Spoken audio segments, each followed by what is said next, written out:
Hi, guys. Welcome back to Rooted for Resilience, where we talk about recovering, reclaiming, rebuilding, and reimagining our lives after loss, transition, or significant change.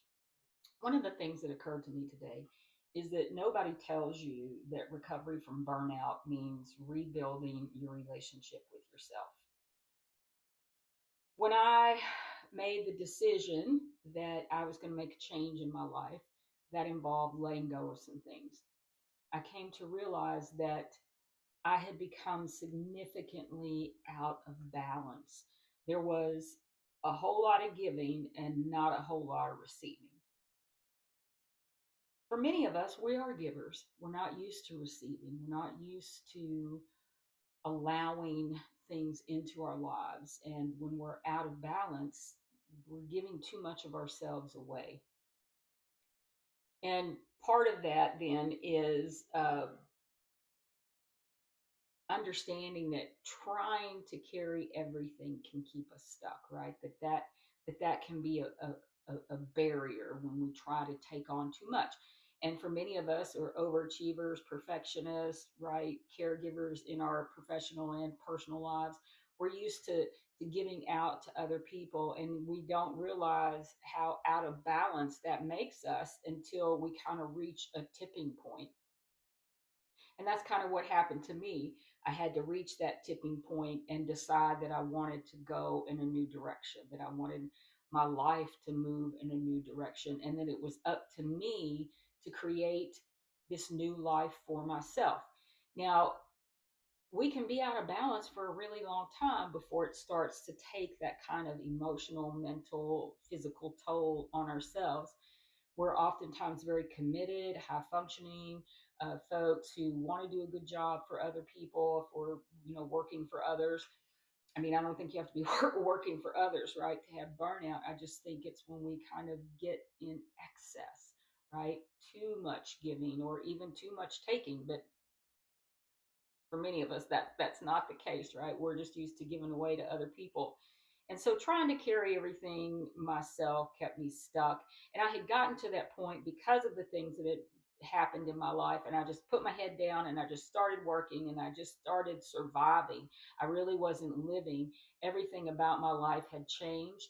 And I had to adjust. I had to adjust to a smaller home. I had to adjust to a one home income, right? So that meant working to try to, support myself and support my family. And it was a challenge at times because there wasn't anybody else to depend upon. And I went, doing different things, trying to find different jobs until I found one that I felt like worked for me and I made really good money, right? But it didn't leave time for me to give to, my granddaughter and spend time with her and do things with her because I was always working. I'd always had side hustles and I picked up another side hustle. So I had a full-time job and two side hustles and I was working a lot. So I was significantly out of balance. And I could look and I could point my fingers at other things. It's because of the job, it's because of this, but really it was because of the decisions that I was making. So I decided that I had reached a point to where I couldn't do anymore. I didn't want to do anymore.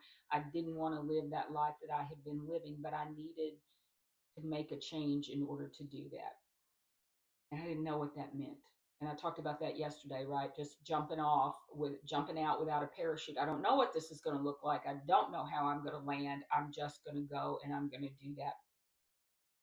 So that's what I did, right? It required me learning how to give back to myself and to receive help and support from others. And that was probably one of the most challenging things was giving back to myself, taking time out for myself, taking time out to care for my physical health, my mental health, my emotional health, and my spiritual health. Now, that path is going to look different for each of us, right? Based upon our circumstances and what's going on in our lives. But it really is important that we embrace that it's okay to receive from ourselves, to give to ourselves, to set limits, to pursue hobbies or interests. And that's what I did. I made a decision that I was going to not worry about money. Even though, and I know that I was fortunate in a way, but I made a decision that I was going to sacrifice some things so that I could get some other things. And one of those was I made a decision that I was going to withdraw money from my 401k. And I was fortunate that I had that. And I know not everybody does, but I did. But it felt like an extravagance, right? To do that for myself, to say that it was okay to save myself, that I could take time off, that I could reconnect with myself, that I could do the things that restored me into balance. I mean, when I did those things, I was so out of balance, right? I didn't have physical exercise. I was smoking. I was numbing out with TV and food and all those other kinds of things that keep us disconnected from ourselves emotionally and mentally and spiritually. And that was a journey that I began when I made the decision that it was up to me to make those changes. Nobody else was going to do it for me. Nobody else was going to come and save me. I had to be the one to make those decisions, because every action begins with a decision, right? I'm going to do this thing, or I'm going to do that thing. I'm going to leave this job. I'm going to take that job. I'm going to marry this person. I'm going to divorce this person. Whatever it happens to be, we have to make a decision within ourselves. And a decision implies a commitment to take action. And so that's what I did. And I had to embrace the rest. I want to say that again. I had to embrace the rest. I had to quit doing for others, and I had to gather up some of that energy that I had been giving to everybody else, and I had to begin to give it back to myself.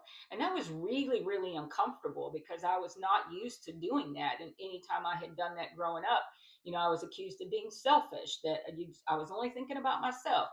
Uh, well, yeah, there's a certain amount of that that we have to do to think about ourselves, because we matter too. And if we're giving everything away, then we're not leaving ourselves with anything, and we're not treating ourselves as though we do matter.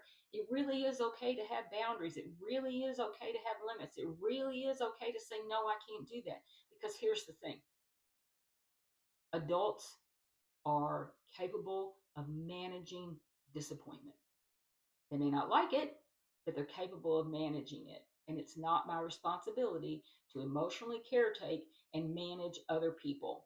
They can do that for themselves. So that was one of the big changes, right? That I had to internalize, that I was letting that go.